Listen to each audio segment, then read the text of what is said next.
Hello everyone and welcome to this video where we're going to be building not one, not two, not three, but four different high rail trucks. Now two of them are going to be pretty easy because they're going to be a play on existing ones. Two of them are going to be brand new. Now this one that you see here, this pickup truck, is already out. This is one of the creations I released 2 years ago even, and it has not been working because we did not have the ability to release the rails.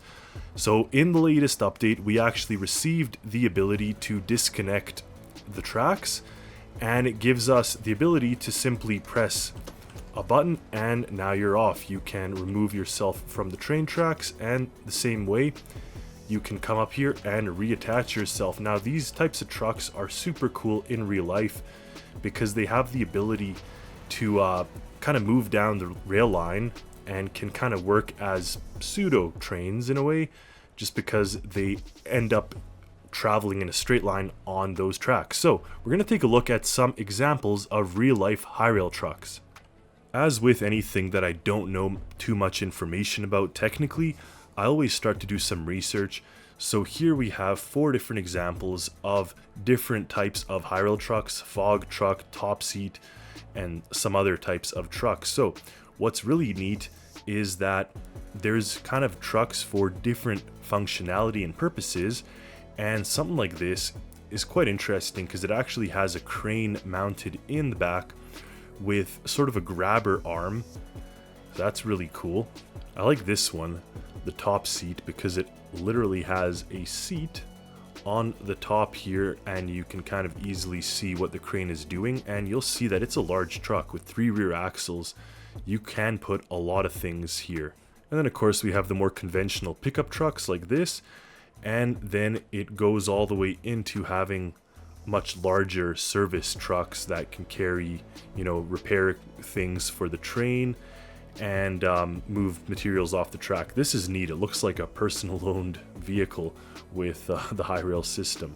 And here is a list of 8 different types of high rail trucks. So I'm going to kind of use some of these and merge some together to get creative here. So this truck is out, but one thing worth noting is that it is super outdated. It has the old style dashboard, old style display, and it's a manual transmission. So while the visuals of this truck do match my new trucks, the ECU you'll see is V5, and this is before I revamped it. It's still using NJ's modular ECU, so now I think I'm up to V8 of my own. Likewise the transmission, like I said. So I will leave this truck. I'm not going to delete it. It's not going anywhere. You can use it. It works. But we're going to start off with something a little more fresh. So we're going to search up my Alta Buckle Rodeos, and you see that personally, for me, I actually have some internal chassis that give me some other features. And you see here we got a dually. So if I spawn this one in the game here, you'll see that it has the ability to have whatever you want on the rear, and the inside fully matches kind of my new style with the automatic transmission. So this may be a good starting point for the truck-based high rail. I found some examples of this type of truck, kind of what I'm going for. It has the front of a regular pickup truck. The back is kind of a toolbox.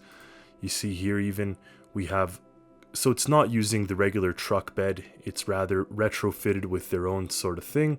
You see that it's kind of hollow in the middle for all kinds of gear, and some of them even have cranes. In my example, they were also the extended wheelbase. So what I will do is extend, oh, this isn't even using an actual dually system. Whoops.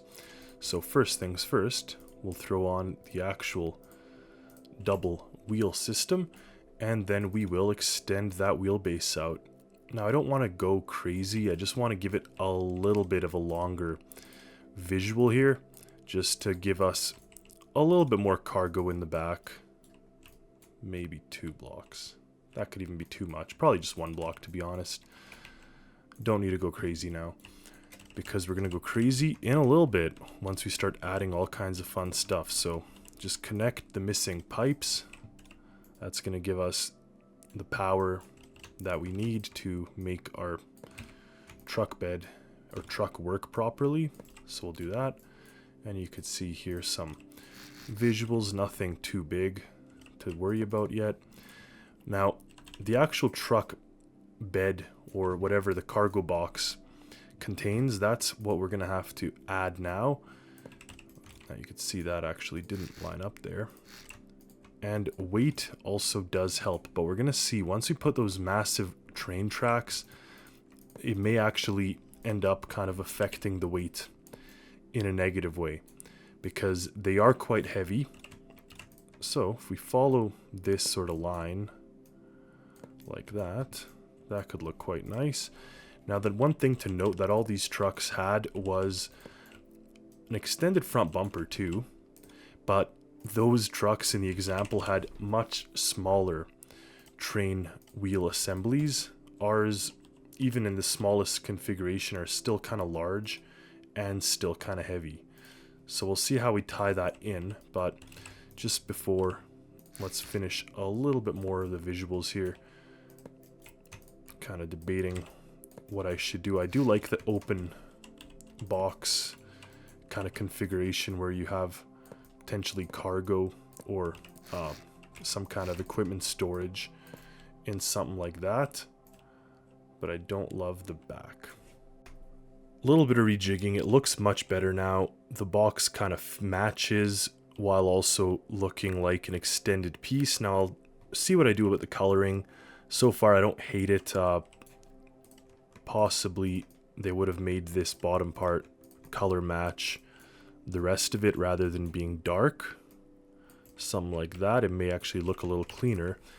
And maybe I'll put something like that, make it a little bit more all tied in. I think that might be the move. Along those lines like that. And then kind of tied into this all there. That does look better. And what I'll do is I'll paint all this, kind of the trim, to this lighter color. I kind of try to stay consistent. It is sometimes tough, but it does pay dividends in the end when you can just do retrofits and not have like a billion different colors down here. But like I said, it's not always as easy as that. You see here, just little details like that, and maybe I overdo it, but anyway, that looks a lot better now. Kind of fits the shape. Inside, because we do have a pickup truck version, and again, I'm not going to delete it, but instead what I'll do is I will retrofit this one to have something a little different. So say you are trying to maintain your trains. What do you need? Well, a welder, repair gear, and maybe a fuel tank so you could siphon off some fuel in case you ran out. I've just hollowed out the inside just to see exactly how much space I'm working with. Now, of course, I'm not going to leave it like this, but I just kind of wanted to gauge and see. Now, I do have a couple of different things, including a series of gas tanks or fluid tanks. So all of these are sort of my pre-made, ready to go fuel tanks with their own pumps and everything. So which size would fit here? We're dealing with our standard 9 blocks. Now, of course, some of these have parts on the edge. So even this one is too big. This one probably can fit right in, and I don't have to even do anything with it. It may look kind of nice to be like an added on gas tank versus a built-in one. Like something like that might kind of look okay. Alternatively, of course, like I said, we just build it in and then it has its own built-in tank. What I will do is use this one as a starting point.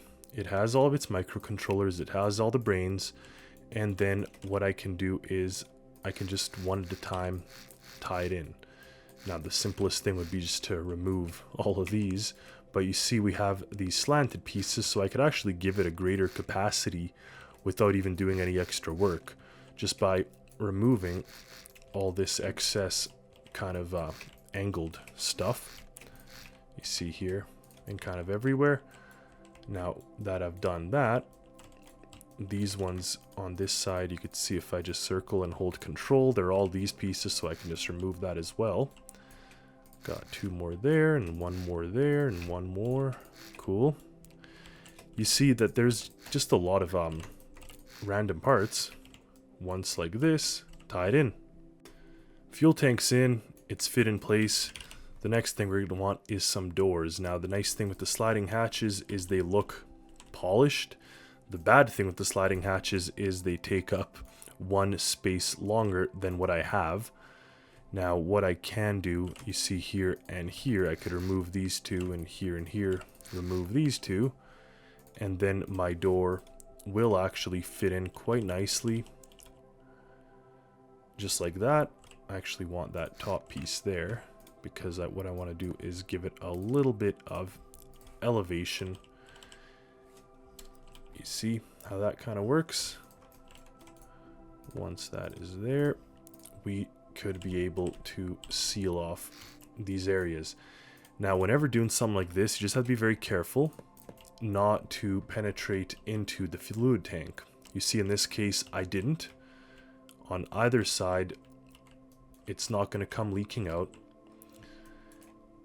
So that is the first step, and then what we do is we seal off this. Now I can actually, and should actually, and will actually put some storage in these spaces.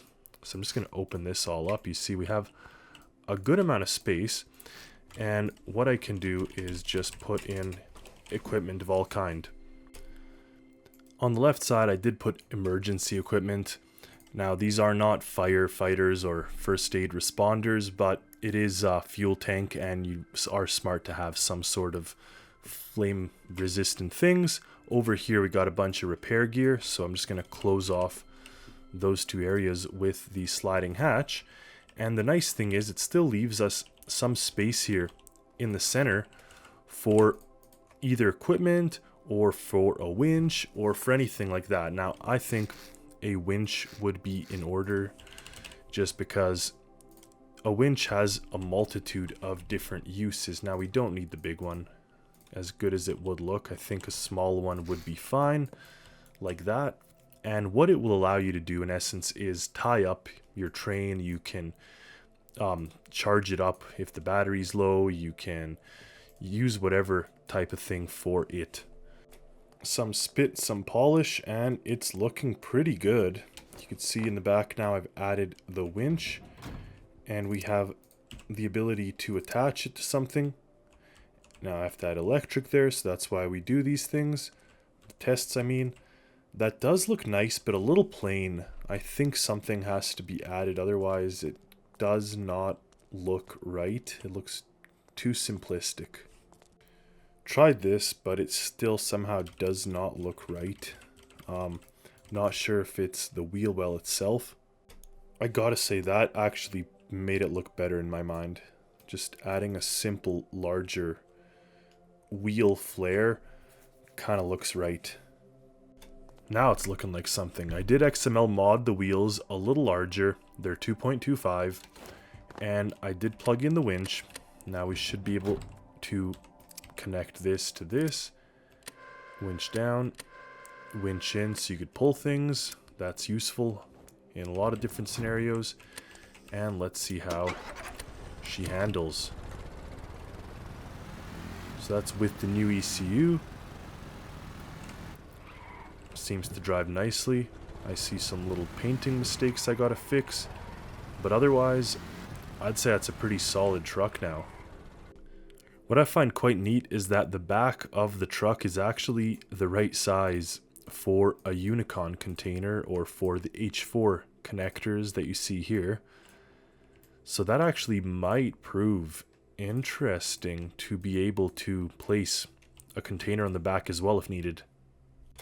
For that I will just reposition this so we get it kind of out of the way and it doesn't end up interfering with the Unicon container setup. Now, it's not really intended for transporting Unicons over long distances, but I think having the capability is nice. Let's see what it would look like to put a little crane as well. Now that we're really just polishing this thing up, a crane may serve to allow us to actually place a Unicon container in the truck location. Let's see. The nice thing with the train tracks as well is that they will enable us to use them as kind of clamps and prevent anything from kind of moving away or slipping or flipping over. So we don't even need to put any type of a different, call it stabilization or balancing systems. Now where the logical place would be to put the controls. Obviously if you're back here, you're going to crush yourself if you place the Unicon container. I think right here on the outside of the actual crane itself, or the crane arm. Now I do have to repaint the thing just because I went ahead and made everything the white color, but I do want the crane to be the nice rat yellow, and I love that brand name. Visually it looks really nice. I like the crane here. Let's see. We could lower, raise, rotate in, rotate out. Okay, I do have to paint that. So it does give us a nice little arm to do all kinds of stuff. Up here we have this, we have the winch. So I think that's a pretty versatile creation with all kinds of features now. I got a container here. Let's actually do a test to see if it is possible to lift up a Unicon container onto the back of this high rail truck. So if we raise this and lift the arm up, we should be able to get the container up in the air. Do we have enough clearance? Just because it can only go up so high. And now we're kind of stuck. We also have these rails on the back of the truck that may prevent it from properly seating. But let's see if we do this. Oh, we got one. Something connected. Rotate this out. Oh, it's actually clashing with my crane arm. I see. So I have to have the ability to lift this up a little higher, which I can do. I actually set the setting to stop us at 0.5. I'll go ahead and put a full 1. That's one thing. Another thing is the length of this can be extended, or alternatively, I could move the whole crane arm out just a little bit. And by out, I mean back. Now I just have to be careful I didn't select everything. But in this case, if we moved it back to there, and actually that was perfect, because now what I can do is delete this and this. Yes, visually they look nice, but they don't seem to add anything. And if they're not adding anything, they are blocking us from putting a Unicon. We will try that again. So let's raise this and let's lift the arm up. Now let's rotate it towards the inside of the truck, and then let's drop the winch down. Lower the arm. Okay, got one. Rotate in. We do need to push it a little bit in. You see that we don't quite have what we need, but I imagine with some finesse you should be able to get it there. You see, if we do this and kind of push it around and whatnot, it may get to a point where it'll actually connect. Or just use the actual crane to push it into place. Let's see if that works. Not quite.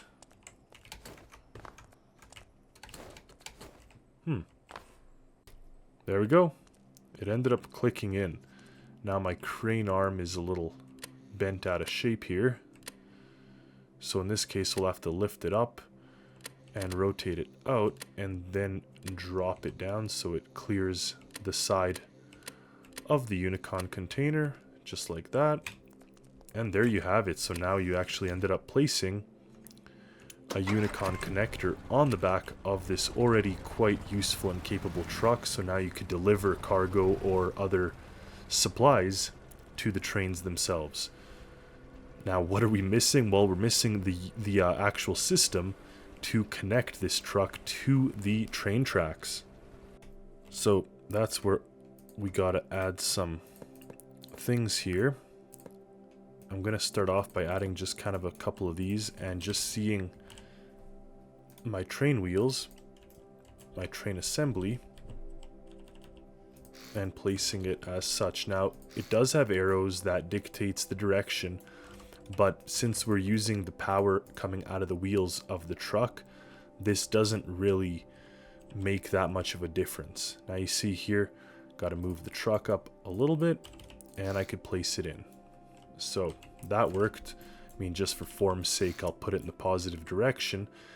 And I got to add one of these on the back as well, right here. Now, this is where some of the mechanics come into play. So currently, that would make it a permanent train vehicle thing, but we need the ability to lift off these train wheels and place them at a higher position where we can take them and use them as we need rather than always have them deployed.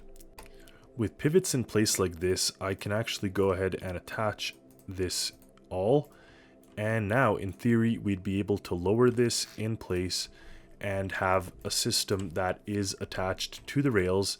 Now, what did I teach you in another video is that when you add weight or weighted blocks, that's how it actually gives the pivot itself strength. So these pivots are strong, but without weight, they're not really going to perform adequately. Whereas if we place some weight, we will give it additional kind of burst of strength. Now, I didn't put a pivot on these, and maybe the truck is narrow or short enough that we don't need to have pivots on the tracks to spin them. Alternatively, I can place it in one location rather than both locations. So we're going to attach this to the electrical power, and in the back, I'm going to copy this system. I want something similar for my initial test. Just copy that right over to the back of the truck. Now you could see that that kind of worked even if I use those locations. So I'll paste that there, and maybe I could even drag the track in place. Perfect. So now everything is attached. Got to give the back some electrical power as well. One thing I really did like is my high rail truck had these lamps on the hood, because of course you couldn't use lights that are located at this lower location. I'm going to leave them there, but I'm going to remove the ability to turn them on just so they don't kind of shine uselessly, and instead we will use the ones on the hood. It's going to kind of pay homage to the other creation, and not only that, it's going to illuminate the way rather than being blocked. I do really need some lights, at least one light in the cargo area. Someone actually said, funny enough, that Stormworks looks like a horror movie at the night if you don't have like lights. This was in regards to my video where I was kind of offloading some cargo and it was pitch black and I didn't even have a spotlight. So I think having even one spotlight shining back will make a world of difference. I do think that there is an advantage to not making it super bright, because then it's not going to create a crazy amount of glare. And for this lamp in particular, I do have to have it aimed downward. Just like the other truck, I'm going to put a key right there, and that key is going to enable the high rail mode. So I'm going to say high rail mode, and that is what we have to attach to a door controller, or that's what I call them. But it's pretty much a controller that uses a door style mechanism. So when you've pressed the button, then it will move these pivots and move these pivots. So the pivots themselves in the off position, I want them to be raised. So I want them to be positive 0.5. Let's try. So when it's closed, positive 0.5, and when it's open, 0. Maybe a little higher. Let's try 0.6. And not only that, I have to add a not function because I want the high rail system to enable the track disconnect rather than disable it. So you see here we have release. Well, that is going to go on my not, and this is released. So when we press the button, it's not released, versus when we press the button, it is released. So that's how we're going to enable the high rail mode. For the moment of truth, so far it's looking good. The rails are up, you could see. So now if we start up the truck, let's see if we could slip out through this without getting caught. Cool. Now again, the rails do make it quite heavy, so you do have to be aware that the truck itself is a little heavy. What I probably will do is XML mod the wheel grip, and that should make it handle a little more normally, or a little more what you're used to. But let's see if we can attach ourselves now to the track. So let's enable the high rail mode and kind of make our way here. Boom, we are on. Now, of course, this track comes to an end, but you can go up and down the track as we're doing now, so that's quite cool. So we have an issue with our backup camera, or rather the backup sensors. So what I'm going to do is actually disable the backup sensor system. It's not really doing much in the case of this vehicle. Pretty much I could just disconnect the buzzer, or I can disconnect the backup sensor itself, or disconnect the reverse gear. Maybe the reverse gear is the easiest thing. If I click on my wheel, it goes back down to size, so I will have to change the radius and change the grip on all of these, therefore allowing me to increase the radius and increase the grip, and those two things should make this vehicle a lot nicer to drive. So with those small changes, now it's working more like a normal truck rather than kind of skidding around. So you can see just the physics. You could still tell it's kind of heavy, which makes sense, but it does also work as intended. Now if we make our way here and turn on the rail system, we can kind of make our way down the train tracks. We could throw on cruise control, and it will keep us up to power. Now, like I said, I didn't even put a pivot for the turning. Maybe the wheelbase is small enough that it can handle turns without needing a separate little rotational pivots. If not, I'll always add them, but I'm quite happy with this creation. It's a small little build, kind of a homage to an existing one, but really revamped in my opinion. So thank you all for watching. I do want to thank all of my supporters. That's my Discord server boosters and my YouTube members. They will be getting this creation as soon as this video is released, so they get special perks. I do recommend you take a look if you are interested, but I still do want to thank each and every one of you for participating, for being a part of the community, for commenting, watching the videos. I love it. One thing I do have to mention is the challenge, the build challenge with the shipwrecks. It's coming. I've been super swamped and busy at work and life, but I am planning on releasing it ASAP, so stay tuned for that, and stay tuned for other creations and videos. Until then, happy Stormworksing, everyone. Also, the nice thing about being on a rail is you can go real fast. So you can see here I'm speeding very quickly here with the performance mode, 160 kilometers an hour. We have places to be and things to maintain. It also seems to be taking the turn okay. A little jittery, but it took it, and we are still going.